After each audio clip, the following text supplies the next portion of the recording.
그리스도인은 기도하는 사람이다. 한마디로 정의하면 그런 거예요. 물론요, 예수 안 믿는 불신자들도 기도한다고 해요. 열심히 기도하죠. 그러나 그들이 말하는 기도는 인간의 손으로 만든 우상이나 피조물을 대상으로 드리는 기도예요. 그들이 말하는 기도를 진정한 기도라고 말하지 않고, 어떤 이는 불신자들의 기도를 종교적 몸부림이다 그렇게 말하고요.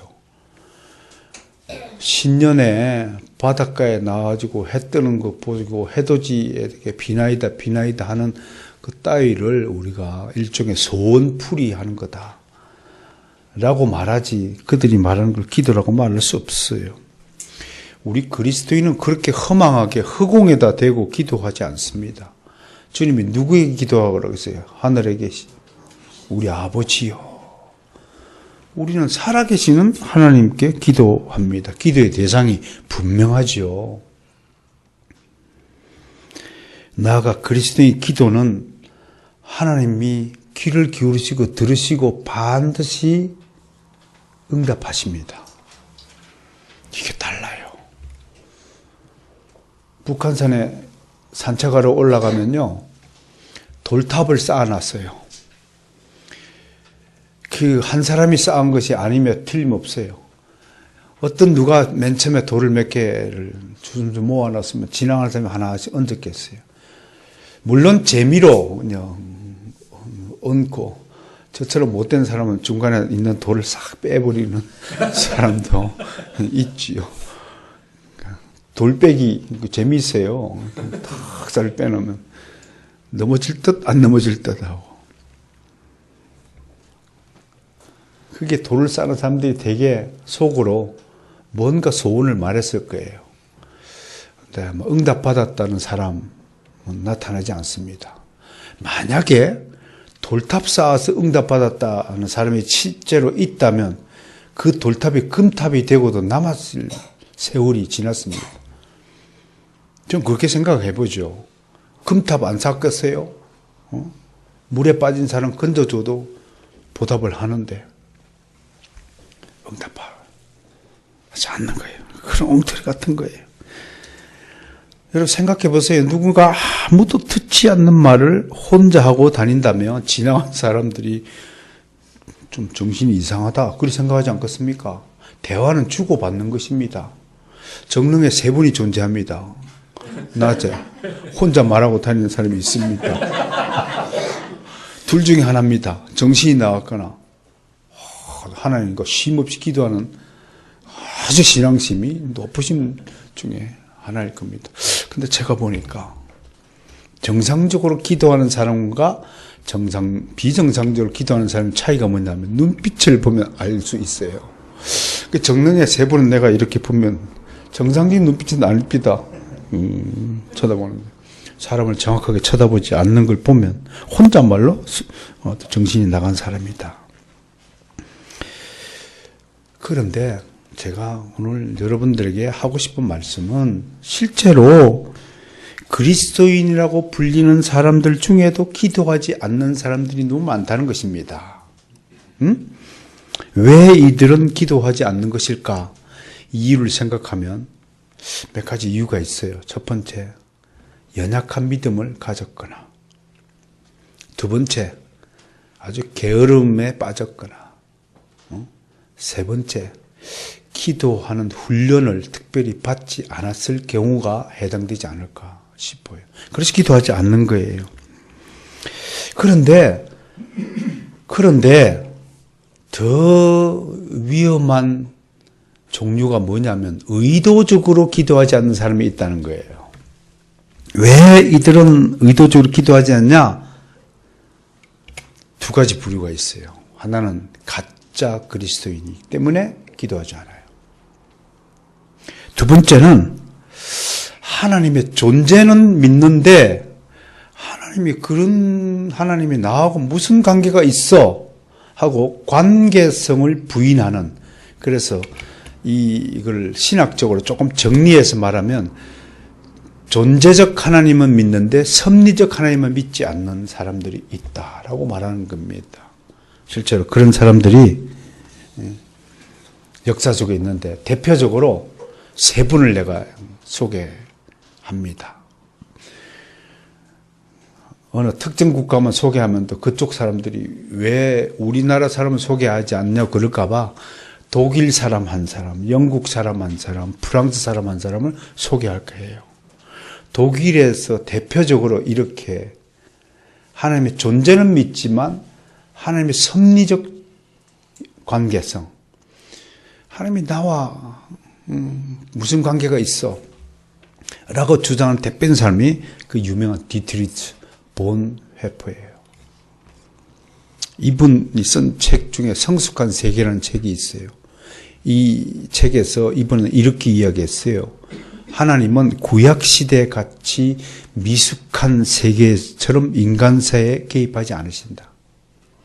그럼 벌써 이분의 생각은 구약시대와 신약시대를 비교하는데 구약시대는 열등하고 신약시대는 좀 우등하다라는 비교 의식이 좀 숨어 있어요. 그리고요, 신약시대처럼 성숙한 세계에서는 인간 사회를 스스로의 책임 아래에 건설토록 하셨다라고 말했어요.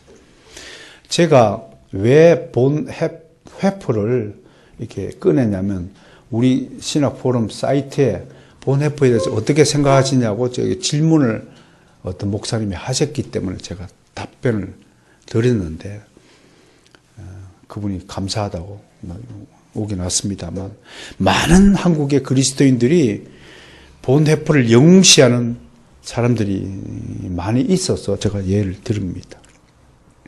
이런 사람의 주장의 영향이 뭡니까? 한마디로 기도하지 않아도 되는 신앙생활을 유도하는 거예요. 하나님이 우리를 성숙한 인간으로 보고 너희가 자유롭게 해. 이런 것들을 우리가 양육태만이라고 합니다. 자녀를 네가 알아서 해. 자녀의 인격을 존중한다는 명목으로 자녀의 결정권에 부모가 개입하지 않으려고 하는 방만주의를 양육태만주의라고 하는 이런 현상이 다 나타나는 것입니다. 그래서 하나님을 의존하기보다는 자신의 힘과 능력을 더 의존하도록 만듭니다. 보네프는 독일 민족적 입장에서 보면 히틀러 정권에 대항한 훌륭한 애국자이지만 하나님의 뜻보다 자신의 정의감을 더 앞세운 사람입니다. 우리나라의 안중근 의사 같은 분에 속하는 것이죠. 우리가 보기엔 대한민국 민족의 입장에서 보면 열사의 의사이지만 하나님 나라의 입장에서는 하나님의 법을 어긴 사람으로 우리는 분명히 판단해야 합니다. 심정적으로 많은 그리스도인들이 자신이 기존에 알고 있는 지식이 뒤집어지는 순간에 매우 곤혹스러워합니다. 그래서 거부하는 심정이 탁 앞섭니다. 어떤 것이든 정치적 이념이든 어떤 습관이든 지금까지 자기가 가지고 쌓아왔던 지식적 체계가 무너지는 것을 인간은 감당하기 싫어합니다. 그러나 난 여러분에게 분명히 이야기합니다. 하나님 앞에 거짓된 것은 아무것도 세워서는 안 됩니다. 오직 하나님의 진리로만 무장하는 여러분들이 되시기를 소원합니다. 앤토니 플루라는 영국의 철학자가 있습니다. 이분은 감리교 목사의 아들로 태어났습니다. 처음엔 C.S. 루이스 아시죠? 나니아 연대기인가요? 아이들 너무 인기 있는 이분이 만든 클럽이 소크라테스 클럽이에요. 영국의 유명한 인문주의자들 모아서 하는 클럽이에요. 우리 정릉에도 저희가 만든 정릉 클럽이라는 게 있답니다. 물론 우리 정릉 클럽은 이 정도의 철학적 수준을 논하는 곳은 아니고 그냥 바둑 두고 대화하고 커피 마시고 조금 선행하고 이런 정도 수준이지만 제 소원은 우리 정릉 클럽을 이 정도의 수준으로 끌어올리고자 하는 목표가 개인적으로 있습니다. 이런 일에 가담해가지고요. 상당히 철학적인 지식을 쌓은 아주 유능한 지식인, 영국을 대표하는 지식인이었습니다. 그런데 루이스의 신존재 도덕적 증명 이런 일에 회의를 품고 떠났습니다. 그리고 그는 무신론자가 되어서 신과 철학, 무신론자의 휴머니즘, 무신론 추정, 똑바로 생각하기 등 주옥 같은 베스트셀러들을 쏟아내서 영국을 대표하는 지성인이 되었죠. 근데 2004년도에 갑자기 존재하는 신을 발표해서 깜짝 놀라게 했어요. 저도 2004년 이때를 기억합니다. 어느 날 신문에 앤서니 블리 회심이라고 쫙 대문짝을 썼어요. 그런데 앤서니 블리는 그 다음날, 아니 내가 하나님의 존재를 인정한다고 해서 내가 그리스도인이 된 게 아니다. 그 존재하는 하나님이 나하고는 관계가 없다. 이렇게 발표해서 우리를 또 마음을 슬프게 했습니다. 우리의 이어령 박사는 완전한 회심을 선포하였지만 앤서니 블루는 존재하는 신을 발견했지만 그 존재하는 신이 나와 관계가 섭리하는 신이 아니다라고 하였습니다.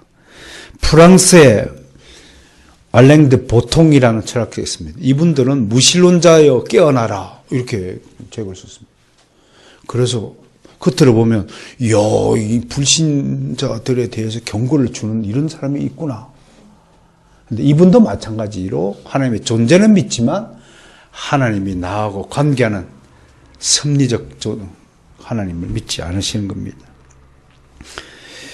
신의 존재를 인정하고 종교의 중요성을 역설하면서도 신과의 교제 혹은 대화 등에 대해서는 침묵하고 있습니다. 존재가 있으면 관계로 이어지는 것이 당연한데 이들은 존재는 인정하면서도 관계를 맺지 않으려는 이중적 태도를 보인다 이겁니다.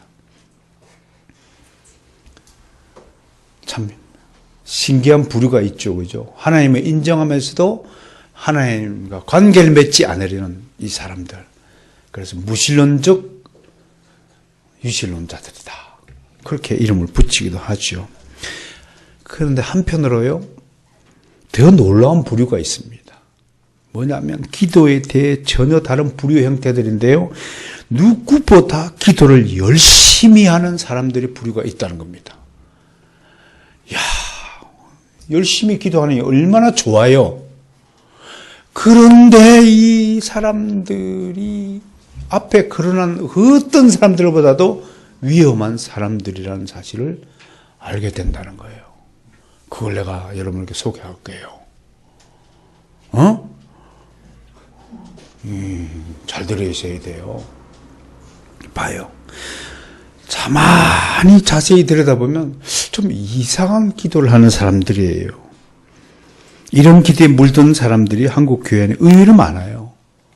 그들은 알게 모르게 우리는 지금 잘못된 기도에 관한 교육과 훈련 등에서 물들어 있다는 것을 알 수 있게 돼요.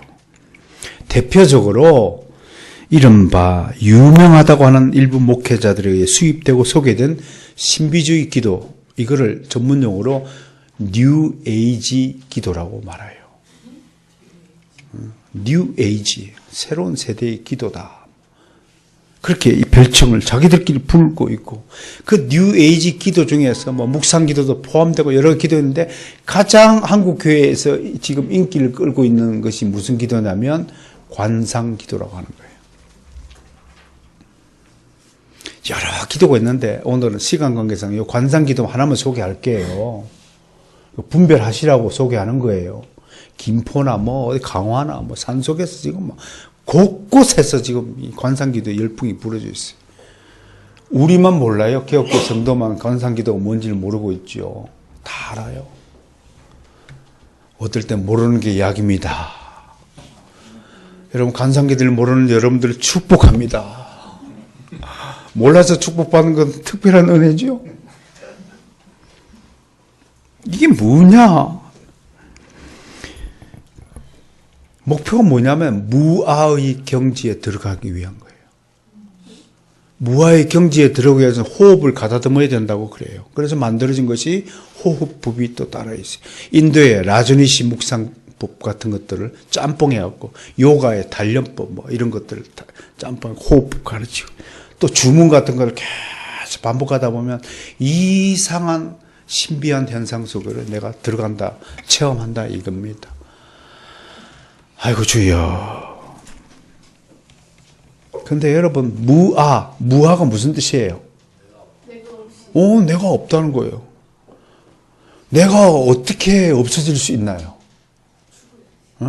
죽어도 나는 없어지지 않습니다. 죽어도 나는 없어집니다.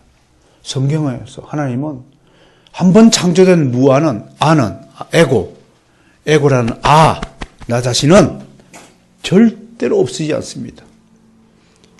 지옥에 가도 없어지지 않습니다. 지옥에도 영원히 고통받습니다. 그 무아입니다. 한 번 태어난 구원을 받든 구원을 받지 않든 없어지지 않습니다. 타 종교에서는 이 자기를 잊어버리는 경지를 무아의 경지라고 합니다. 요 앞에 우리 미스터 스들이 지금도 무아의 경지에 가서 두들고 있습니다. 닭을. 내가 물어봅니다. 내 친구 화성에게. 오늘은 얼마나 무아를 이루셨어? 허공에 대고 손을 휘저어 보세요, 여러분.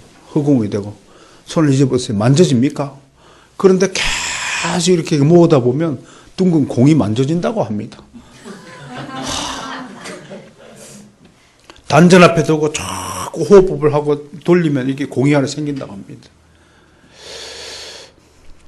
어느 성경에 그렇게 기도하라고 되어 있습니까? 더 이상한 것은 그리스도인이라고 자처하는 사람들이 이 짓을 하고 있단 말입니다.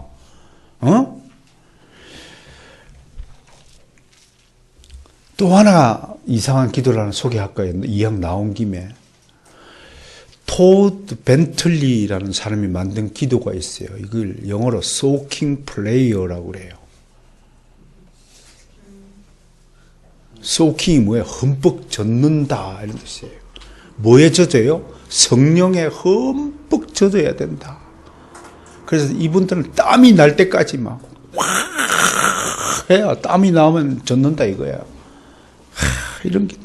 그래서 흠뻑 젖게 되면 신비한 현상을 경험하게 되는데 이 토드 벤틀리가 자기가 이런 것을 경험했다. 생명나무를 소킹 기도 중에 봤다 이거야. 그 나무를 따먹었대. 어떤 천사를 만났는데 키가 6m나 되는 천사를 만났다고. 그렇게 기도하고 있어요.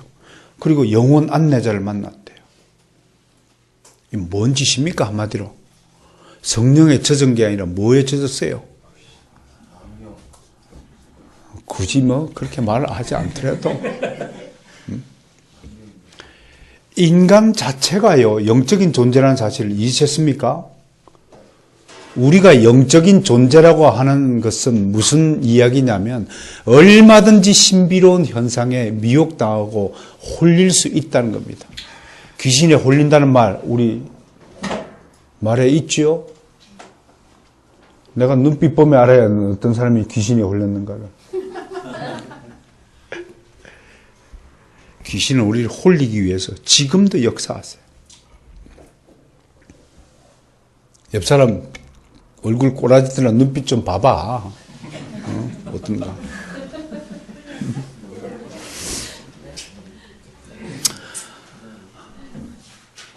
관상기도, 소킹 기도, 그 다음에 한국 교회에서 가장 남발되고 있는 기도가 방언기도죠. 난 이분들에게 정말 묻고 싶어요. 대체 방언을 하면 뭐가 달라집니까? 방언으로 얼마나 많이 복음을 증거합니까? 방언으로 얻은 교회의 유익이 뭡니까? 너 진짜 공개적으로 질문하고 싶어요. 묻고 싶어요. 왜 그 많은 은사 중에서 하필이면 속으로 감춰지는 지혜나 지식이나 말씀의 은사를 구하지 않고 겉으로 드러나 보이고 그 폼 잡고 싶어하는 그 눈에 보이는 은사만 받으려고 그렇게 애를 쓰십니까? 근데 묻고 싶어요. 좀 지혜의 은사를 달라고 기도하면 안 됩니까? 그렇게 열심히요. 그래서 신학적인 좀 교훈을 가르쳐주면 팍팍 좀 깨닫는 그런 은사를 받고 말이죠. 아멘! 그렇게 답하는 은사 좀 받으면 안 됩니까?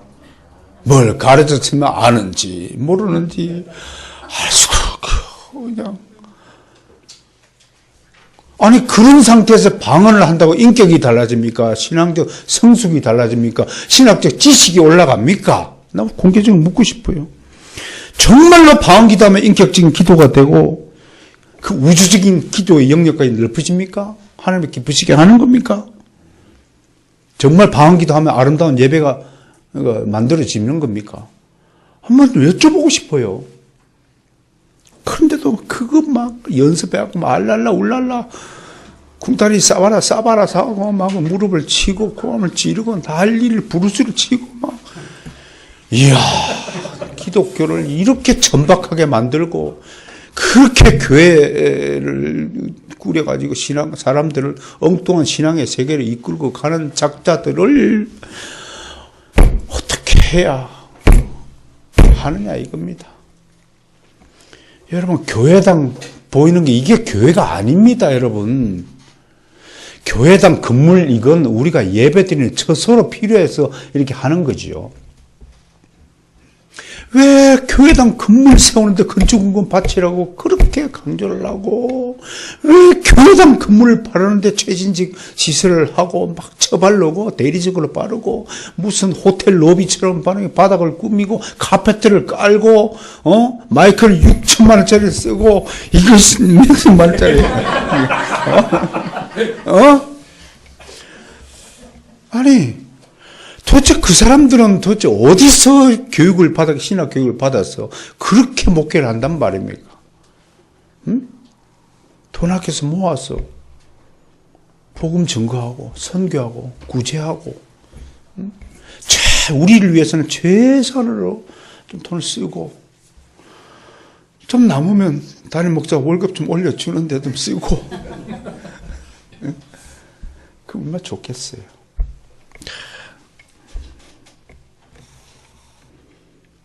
자, 그렇다면 과연 누가 바르게 기도하는 사람입니까?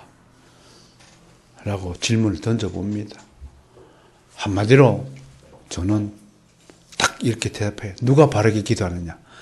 하나님을 만난 사람만이 바르게 기도한다. 아멘? 아멘. 여러분들이 기도를 시원찮게 하고 기도를 안 하고 게을리하고 기도를 잠깐만 그냥 오줌도 적어도 15초 누면서 기도는 왜 3초밖에 못해요? 그렇게 하는 것은 하나님을 뜨겁게 만나보지 못한 상태라는 것을 증명하는 것입니다. 진실 하나님 앞에 만나보세요. 이게 얼마나 뜨거우시고요. 하나님 앞에 얼마나 흘려야 될 눈물이 많은지 여러분 아신다면 어떻게 그렇게 기도를 안 하고 살 수 있나요? 지금부터 코를 막고요. 10초 동안 숨을 쉬지 마세요. 한 1분 동안 숨을 쉬지 맙시다. 우리 오늘 하루 종일 그렇게 합시다. 1분 맞고 1분 쉬고 1분 맞고 1분 쉬고 살 수 있습니까? 기도가 매번 숨 쉬는 것처럼 기도가 그렇게 반복되게 일어나야 됨에도 불구하고 우리는 기도를 그렇게 안 씁니다. 어떻게 오줌 누는 시간보다 기도하는 시간이 짧아야 되겠습니까? 어떻게 그렇게 살겠어도 우리가 그리스도인이라고 말할 수 있습니까?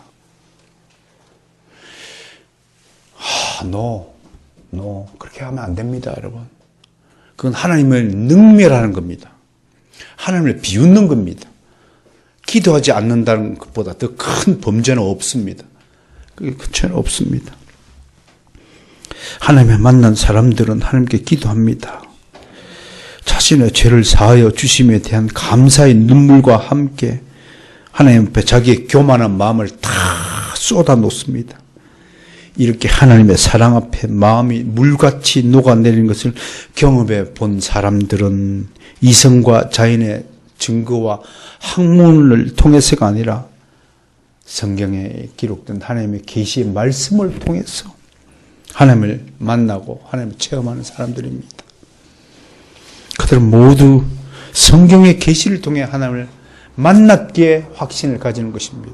절대로 하나님으로부터 떨어지지 않으려고 몸부림을 치게 되는 것입니다.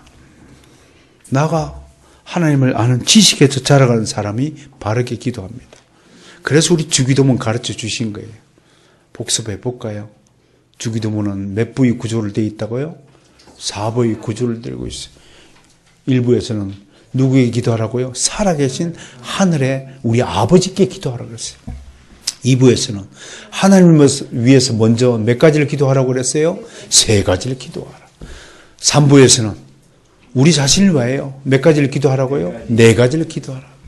4부에서는 성령, 대개, 즉 그게 뭐예요? 호티, 우리의 신앙 고백으로 기도를 마무리 지어라 라고 가르쳐 주신 겁니다. 이렇게 주기도문을 바르게 알고 배운 사람들은 바르게 기도하는 것입니다. 그렇게 바르게 기도하라고 주님이 주기도문을 우리에게 가르쳐 주신 것입니다. 대표 기도하시는 분들, 개인적으로 기도하시는 분들, 다른 사람들 중보 기도하시는 분들, 언제나 하늘에 계신 우리 아버지께 이름을 부르시면서 기도하시길 바랍니다. 그리고 언제나 하나님과 하나님의 영광과 하나님 나라의 의를 구하는 기도를 먼저 하시길 바랍니다. 그리고 우리에게 필요한 것들 기도하시기 바라고, 그리고 그 기도가 반드시 응답될 줄 믿음으로 확신하는 고백을 드림으로써 기도를 마무리하는 이런 기도의 순서, 절차, 질서가 체계가 딱 전 생활 속에 항상 어떤 기도에도 체계적으로 딱 갖춰 있어야 되는 겁니다. 그래서 우리는 어느 자리에 어느 시기에 기도를 부탁받아도 탁 터져 나온 겁니다. 이게 따라서 질서의 힘을 갖추자. 이야, 여러분, 모든 지식이 이렇게 체계적으로 쫙 정리되었을 때 힘을 발휘하는 줄 믿으시길 바랍니다. 여러분에게도 그러한 힘과 능력이 생길 줄 믿습니다. 그게 주기도문의 힘입니다.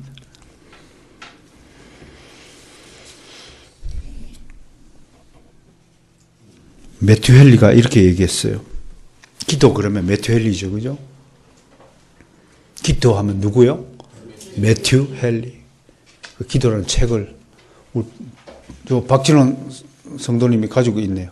높이 들어보세요, 손을. 저겁니다, 매튜 헨리 기도. 예. 요새 우리 박진원 선생께서 새로운 인생을 살고자 정말 아바이 수령 동지도 그 바꾸지 못했던 저분을 하나님께서 바꾸시고 계십니다. 얼마나 감사한 일인지요. 저 책에서 이렇게 얘기했어요. 기도에는 우리의 생각 속에 정리되어지는 약간의 말이 필요하다. 응?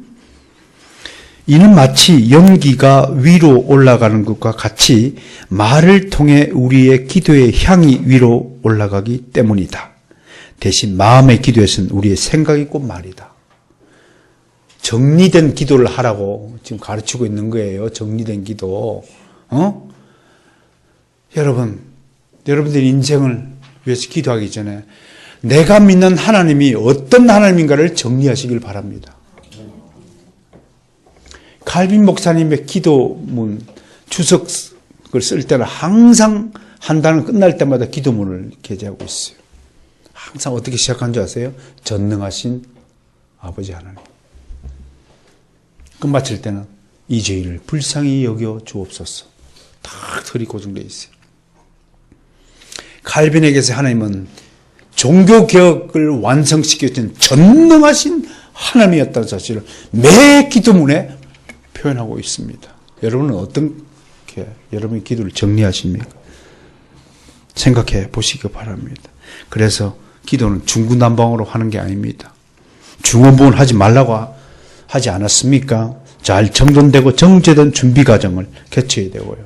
가장 이성적이고 가장 아름다운 표현 방식을 사용해야 됩니다. 웬만하면 좀 시적이고 문학적인 표현도 좀 거슬렸어. 성경에 있는 시편의 아름다운 표현도 좀 잘 구사하여서. 성경 많이 읽은 사람이 기도도 아름답게 하게 되어 있는 겁니다. 기도할 때마다 그러면 아직 이게 안 되는 거예요. 그런 사람은 숨을 쉴 때도 항상 1분 동안 쉬었다가 멈추고 쉬었다가 멈추고 해야 될 줄로 생각합니다. 이렇게 기도도 아름다운 기도를 드릴 수 있도록 하시길 바랍니다. 기도에 대한 우리 또 문서, 종교개혁의 신앙고백서 문서 잠깐 소개하고 오늘 본문 연구하겠습니다. 하이델베르그 116문, 그리스도인에게 기도가 왜 필요합니까? 라고 질문하고 답변은 기도는 하나님께서 우리에게 요구하시는 감사의 으뜸가는 부분이기 때문에 감사의 으뜸가는 부분이다. 감사하는 사람만이 기도한다는 것입니다. 우리를 구원하기 위하여 하나님이 우리 예수 그리스도가 우리를 위해서 어떤 일을 하셨는가를 한시도 잊어서는 아니 될 것입니다. 어떻게 하셨어요? 어떻게? 우리 죄를 갚아주기 위해서 피를 흘리셨어요. 하나님이 피를 흘리셨다. 우리는 개보다도 못한 족속들이었습니다. 우리는 하나님 앞에 짐승이었습니다. 소도 나귀도 그 주인을 알건만 어떻게 해야 너희가 주인을 모르느냐. 그럼 우리는 소나 나귀보다도 못한 존재였지 않습니까? 명백합니다. 그 사실 부정할 수 없어요. 우리가 그런 아주 흉악한 존재였습니다. 내가 거꾸로 물어보지요. 여러분 집안에서 키우는 개나 돼지를 위해서 여러분 십자가에 달려고 피를 흘리겠습니까? 네? 개 구한다고. 그러실 분 있으면 손 들어보세요. 그런데 우리 하나님은 그보다 못한 우리 짐승 같은 우리를 위해서 우리 구하고자 그분이 피를 흘리셨다는 사실을 잊지 마시길 바랍니다. 그게 구속의 은혜인 줄 믿으시길 바랍니다. 왜 감사해야 되냐고요? 이걸 알고서도 감사를 못해요? 그럼 괴돼지죠. 아니 개도 주인만 보면 딱 알아보잖아요. 개 키우시는 분. 개 엄마는 되지 마시고요. 왜 개 보고 엄마 여기 있다.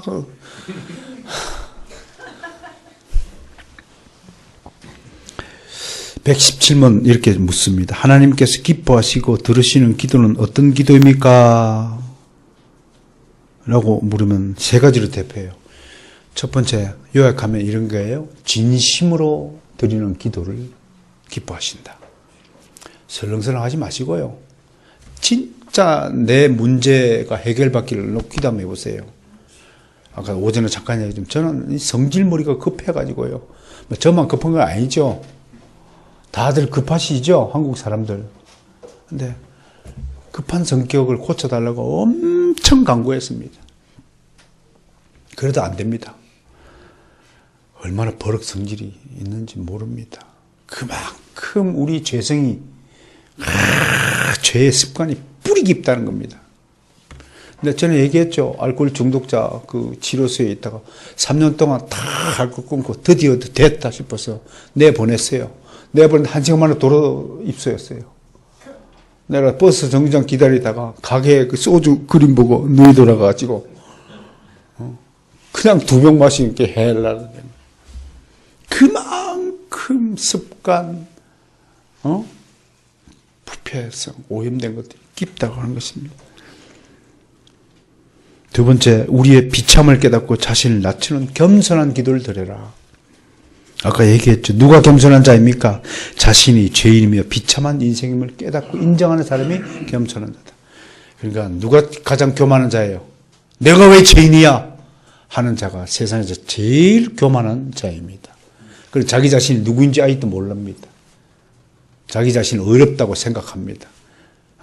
그래서 우리 인간이요, 어렵고 조금 조금밖에 타락하지 않기 때문에 조금만 개선시키고 조금만 수리하면 썩 괜찮은 존재가 될 수 있다라고 생각하는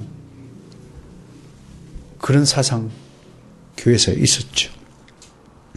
세 번째, 기도하면 응답을 확신하는 기도를 하나님 기뻐하신다는 거예요. 여러분, 이런 예를 들어볼까요? 돈이 필요해요. 누가 내게 와서 돈을 좀 빌려달라고 그래요. 근데 어떤 사람에게 돈을 빌려주냐면, 내가 반드시 돈을 빌려줄 것이라고 확신하고 진심으로 구하고 감사하며 구하는 사람에게 마음이 동한 겁니다. 그런 사람은 돈 빌려줄 수 있어요. 그런 사람 돈 빌려주세요, 좀.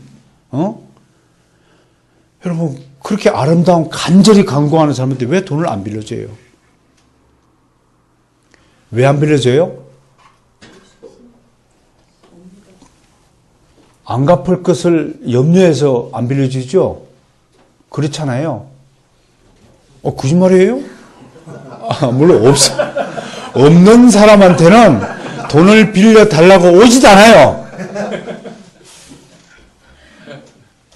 도박판에서도요, 돈을 갚을 수 있는 사람한테 돈을 빌려주지, 땡전 한 푼 없는 사람에게는 빚도 안 빌려주는 거예요.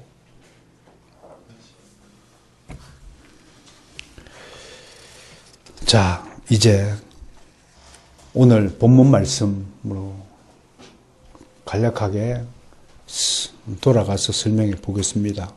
오늘 본문 말씀이 뭐냐면 기도를 어떤 자세를 해야 하느냐 그 가르침이에요. 그런데 좀 생각해 볼 것이 몇 개 있어요. 제일 첫 번째, 구하라. 구하라. 영어로 ask 돼 있어요. 구하라. 그러면 없는 것에 가서 구하라.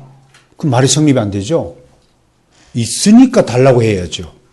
그렇죠? 나한테는 돈이 없잖아요. 그러니까 나한테 백날 와서 돈 달라고 그러면 그 헛방이에요. 나한테는 뭘 구해야 돼요?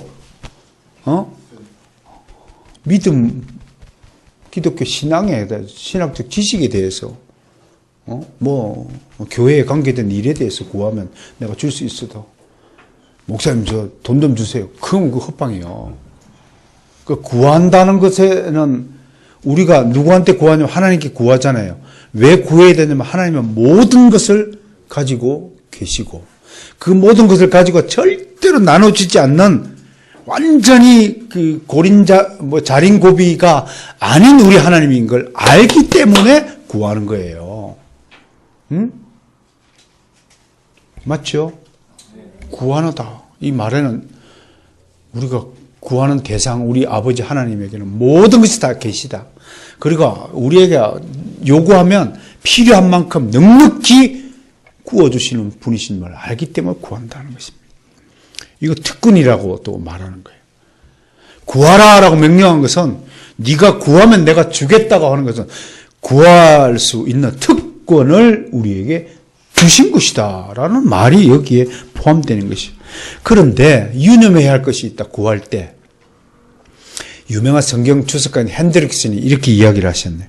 구하는 자에게 절대적으로 필요한 것은 겸손합니다. 건방지게 딱 나와. 그거 좀 주세요. 이렇게 하면 하나님도 기분 나빠서 이따 줄게. 그렇게 하실 거예요. 정말 겸손하게 구하는 자의 기도를 들으시고 응답하시는 하나님을 믿으시기 바랍니다. 두 번째는요, 내게 필요한 것을 구해야지. 그렇죠? 내가 지난번에 그랬잖아요. 남대문에 일하시는 분들을 비하시키고자 하는 거. 예를 들어서 남대문에서 지게 장사를 하시는 분이 갑자기 비행기를 달라고 하면 그거는 꿈이 아니라 망상이다.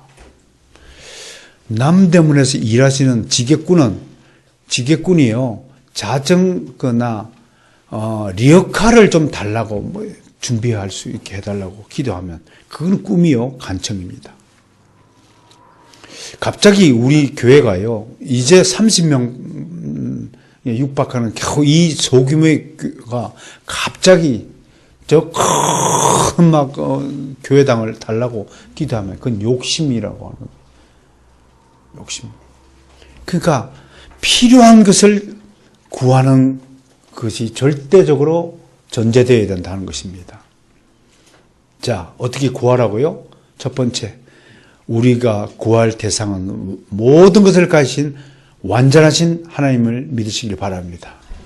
두 번째, 겸손하게 구하시길 바랍니다. 나는 구할 수 있는 자격이 없음에도 불구하고 하나님이 내게 구할 수 있는 특권을 주심에 감사하는 사람만이 겸손한 사람입니다. 그리고 세 번째, 필요한 것을 구하는 사람이 되시길 바랍니다. 우리 안시현 자매에게 가장 필요한 것은 주일날 온전히 예배 드릴 수 있는 환경을 허락해 달라고 기도하시길 바랍니다. 예를 들어서 다른 여러 조건도 있어요. 뭐 여러 가지 필요 많습니다. 근데 오늘요, 결론이요, 이따 말씀드리겠습니다만, 주님이 우리에게 구해야 될 모든 것이 사실은 우리의 필요 중에서 가장 최우선적으로 해결될 필요물이 뭐냐? 그걸 13절에 말하고 있어요. 13절 읽어볼까요? 너희가 갈지라도 좋은 것을 자식에게 줄 줄 알고 하물며 너희 하늘 아버지께 구하는 자 성령을 주시라.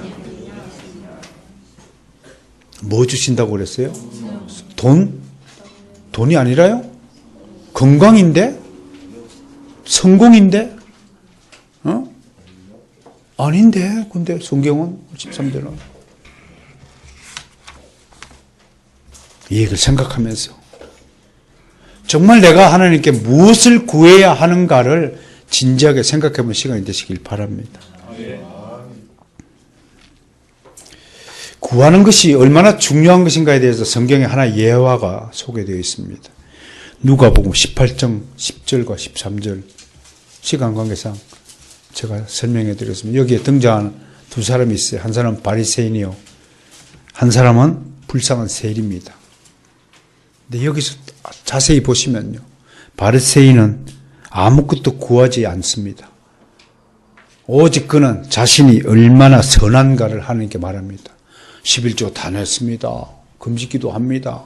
날마다 구제합니다. 등등 자기가 얼마나 의로운 행동을 하는 사람인가를 하나님께 기도하고 있어요. 대신에 불쌍한 세리는 하나님이여 불쌍히 여겨주옵소서. 나는 죄인입니다. 라고 고백합니다.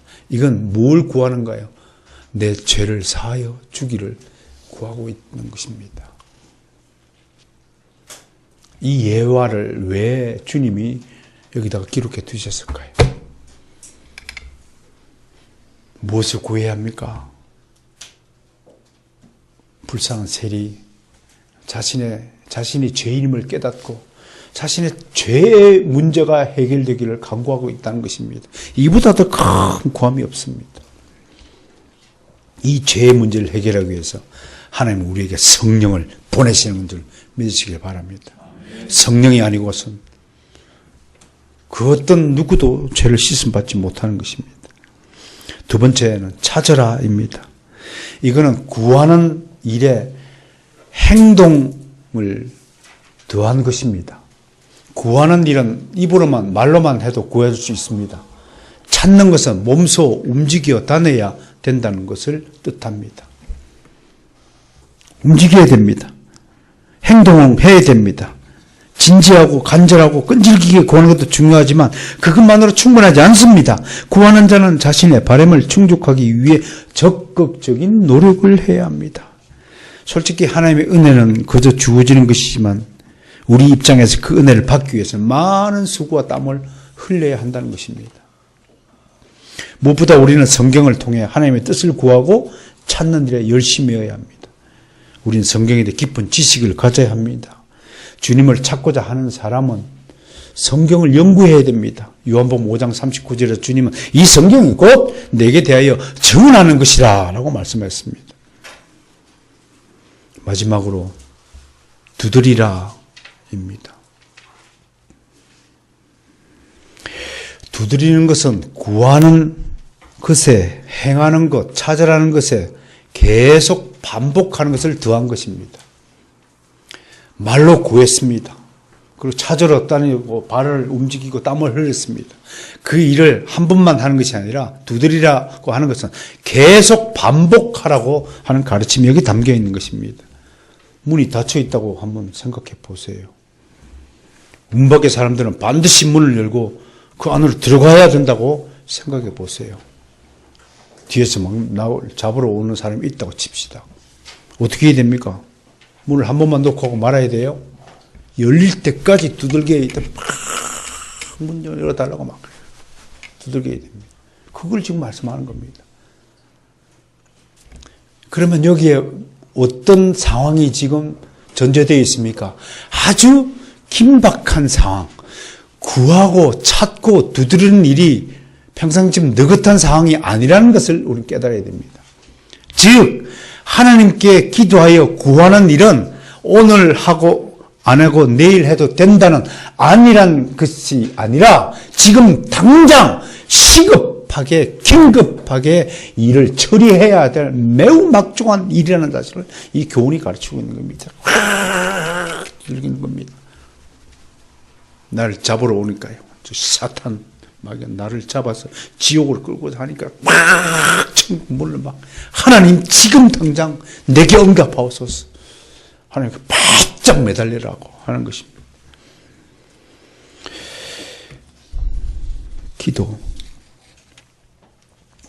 기도라는 단어가 잠깐 생각이 나는데 프로시케라는 헬라어가 사용되었어요. 프로 그러면요, 헬라어로 프로 그러면 before라는 뜻입니다. 하나님 앞으로 바짝 다가간다 이겁니다. 그래서 슈케를 매달리다는 뜻입니다. 믿습니까?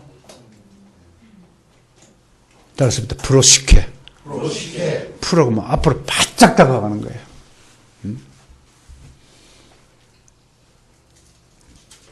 그게 간구의 기도라고 하는 것입니다.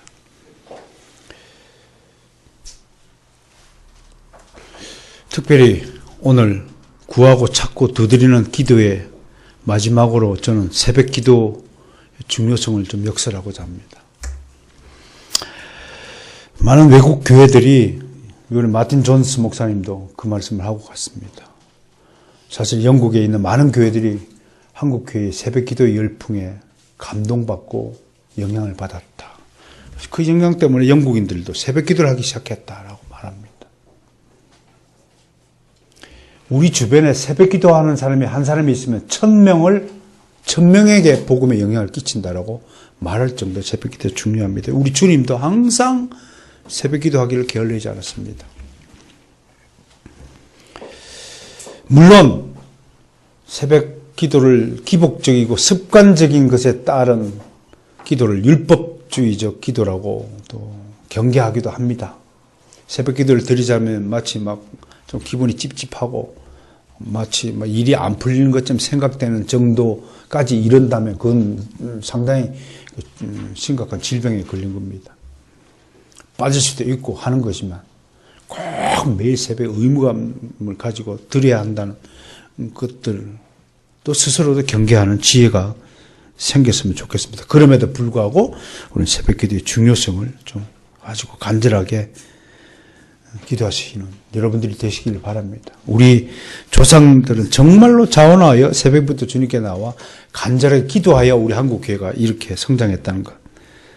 마가복음 2장 35절 새벽 아직도 밝기 전에 예수께서 일어나 나가 한적한 곳으로 가서 거기서 기도하시더니, 정말 새벽 기도를 즐겨하신 분은 교회당에 나와서 막 같이 기도하는 것이 아니라 정말 산으로 가고 혼자 한적한 곳에 조용히 새벽부터 기도하는 사람도 있습니다. 지금 북한산에도 몇 분 있어요. 새벽마다 나와서 조용히 기도하는. 주님이 어디로 가서 기도했다고 그랬어요? 회당에 가서 한적한 곳으로 가서 거기서 기도했다라고 되어 있어요. 그렇다고 교회당 나와서 새벽 기도하는 것을 잘못됐다, 나쁘다 얘기할 수 없지만 그것만이 유일하다라고 얘기하지 않기를 바라는 심정에서 제가 이런 기도도 있다는 것을 가르쳐 준 것입니다. 자, 한편으로 오늘 본문의 주인공에 대해서 좀 살펴보고 말씀을 마무리하겠습니다. 이 친구 정말로 친구를 사랑하는 사람입니다. 여행 중에 찾아온 친구를 먹이기 위해 또 다른 친구에게 찾아가 먹을 것을 달라고 요청합니다.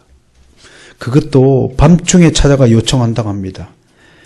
여기서 잠깐 당시 유대 사회의 가정을 좀 들여다봐야 됩니다. 가난한 집은요, 방이 한 개밖에 없어요. 온 가족이 한 이불 덮고 자요. 그런 집안 출신들이 있지요. 우리는 부자라서요. 저는 그런 거 안 했습니다. 한 입을 젓고 막 서로 끌어당기고 막 가족이 많을 때 막 발이 나오고 다투고 이불 안에서. 그게 지금 가난한 유대 지방의 가정 상황이에요. 그런데 이런 형편에도 불구하고 멀리서 찾아온 친구를 박대하지 않고 자리에서 일어났잖아요. 친구야, 반갑다. 찾아온 친구, 야, 배고픈데 먹을 걸 좀 다오. 근데 우리 집에는 먹을 게 없어요.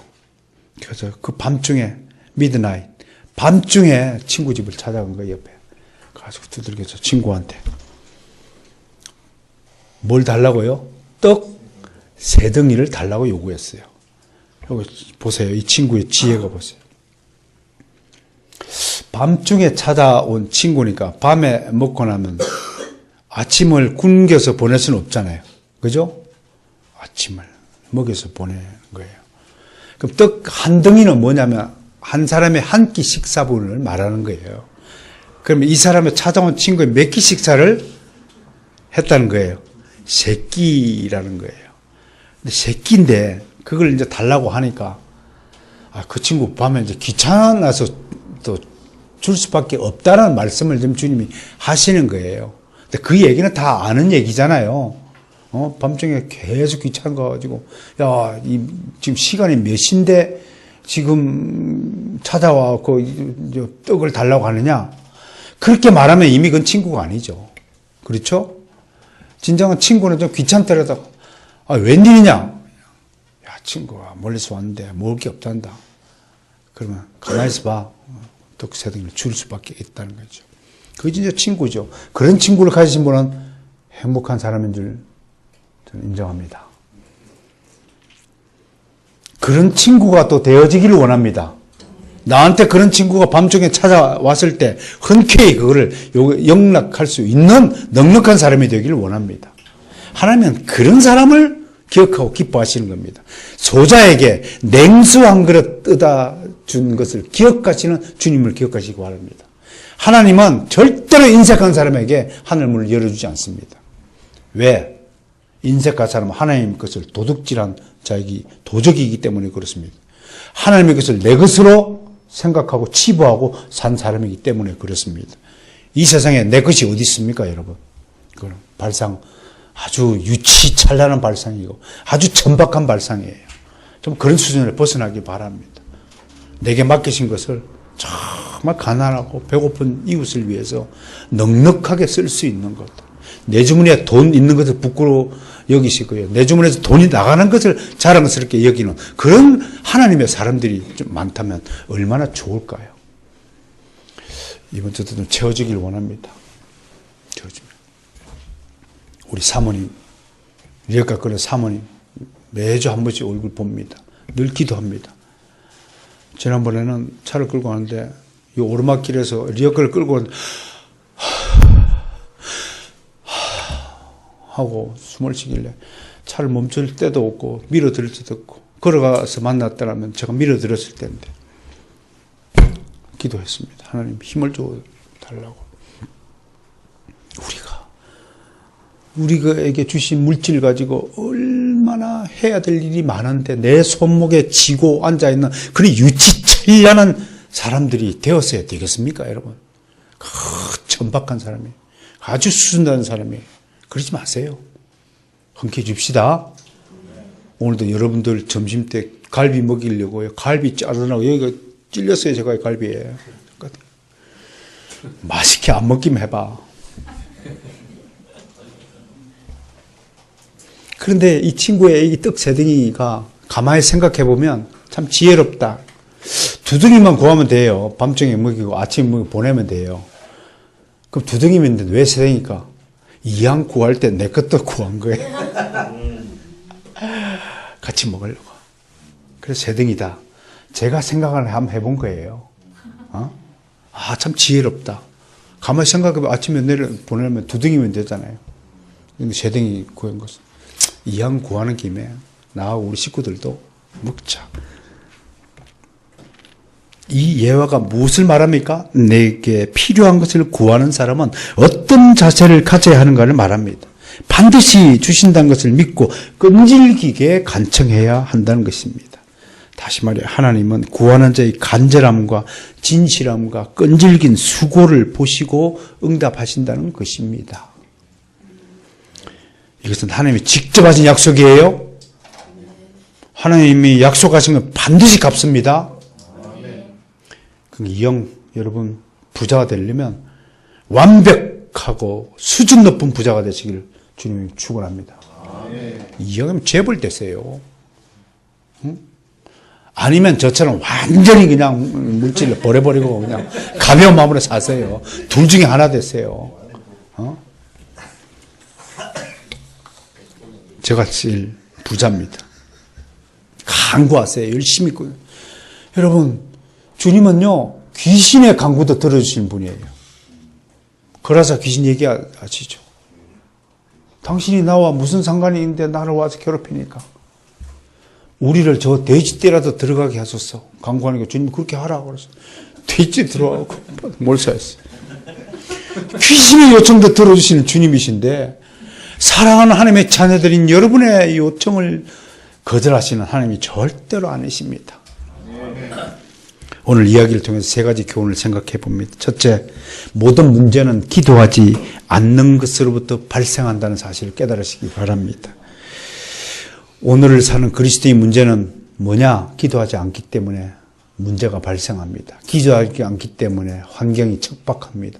기도하지 않기 때문에 사업이 망하고, 기도하지 않기 때문에 인간관계가 깨어지고, 건강을 잃고, 사업이 안 풀리고, 밑빠진 독에 물 붓듯이 아무리 애쓰고 수고하고 힘들어도 자꾸 빠져나가는 길입니다. 기도하시기 바랍니다. 두 번째, 쉼없이 끈질기게 기도하라는 것이 오늘 본문이 가르쳐준 것입니다. 따라서 합시다. 일어나자마자 기도하자. 정한 시간에 기도하자. 작정하고 기도하자. 수시로 기도하자. 그런 여러분이 되시기를 소망합니다. 마지막 3번째, 아까 13절에서 우리가 구할 것은 정말 우리가 구하고 다 구하는 것들 중에서 가장 중요한 거 다 제하고 해서 유일하게 마지막으로 남는 간구가 무엇이냐? 바로 성령입니다. 성령 받지 않고는 아무것도 소용없습니다. 성령이 아니면 거듭날 수가 없습니다. 거듭나지 않은 사람은 천국에 갈 수 없습니다. 그리스도인이 될 수 없습니다. 누구든지 성령을 말미암아 하나님 갈 수 없습니다. 그리스도의 영이 없으면 그런 그리스도인이 아닙니다. 성령을 구하시는, 언제나 성령 충만한 인생이 되시기를 주님 축원합니다.